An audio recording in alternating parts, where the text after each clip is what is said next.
Ooh. Ooh, yeah, yeah.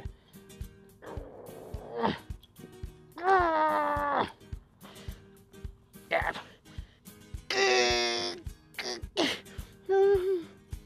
Ooh.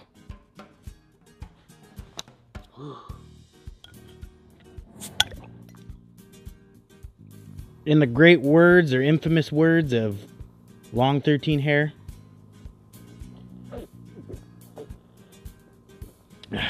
cheers, bitches. So we obviously know how much I like cheap knives, and you know, cheap is always good for me because I'm broke 90% of the time. And so when I saw this Kershaw Shuffle for like less than 20 bucks, I just had to get one. And I think they're a great knife for the price point. I think Kershaw's website, they retail them at about 27 bucks. But this is the Shuffle 8700 BLKX, so I'm assuming that's 8700 black. And you know, as in being a cheaper knife, this one is actually made in China. So it's you know, it is a Chinese knife that Kershaw endorses or has developed and then manufactured in China. But the cool thing about this knife is that it's a relatively decent size, and I was super excited about seeing this thing. So let's open it up with my everyday carry, the box knife. Just open her up. Woohoo! Take a peek at it. So just by looking at this sucker, it's got a good feel in the hand. It's nice and small. It almost reminds me of like a small version of a karambit. It is a liner lock. And I mean, it is a small little sucker, you know, when folded up.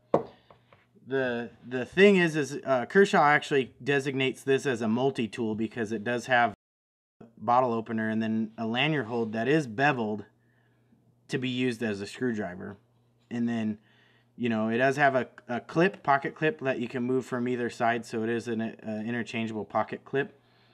And it is a thumb stud, but it's not assisted. It doesn't have any speed safe or anything, so like you still have to be able to have a little bit of dexterity to open it up so it works properly. So you don't have like a flipper or any of the bearing assisted or whatever.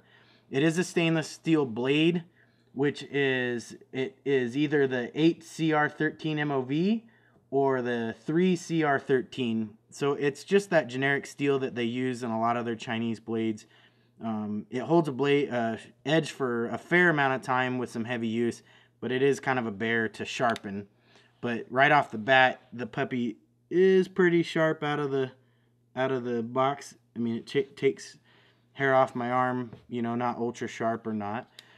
But it has the black oxide coating on it, and a lot of that is the black oxide coating. Kershaw even states on their website it's more for aesthetics, the way it looks, but it does help with some corrosion resistance and things like that. I actually am not a big fan of the black oxide coated blades. I usually actually will not buy one that has this coating on it just because I don't care for it. I like my blades to just either be stainless or stonewash or bead blasted, just like untreated steel of some sort, and I'll just treat it myself.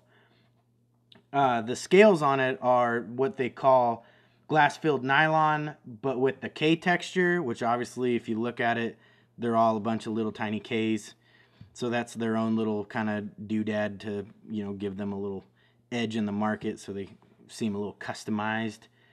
The thing is it's got a 2.4-inch blade, and then the closed length is 3 1/4 inches, and then the overall length is 5.4 inches from tip to end, and it weighs around 2.8 ounces. So it's a fairly lightweight knife. It's very small.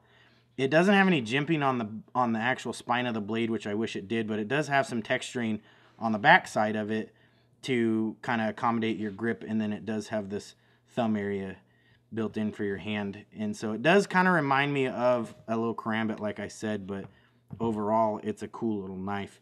I haven't really used it a whole lot, obviously, because I just opened it, but you can obviously tell that it's a fairly well-made knife. So kind of the point of what I was getting at is saying that I don't really care for this black oxide coating.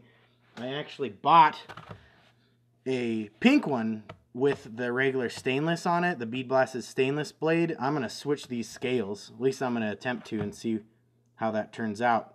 And, you know, you might see a video about that. But I hope you guys like the video. Let me know if you have any comments or questions or anything on the knife, or, you know, where to get one. Just hit me up. This is Trevor with High Desert Tactical. Take care and be safe.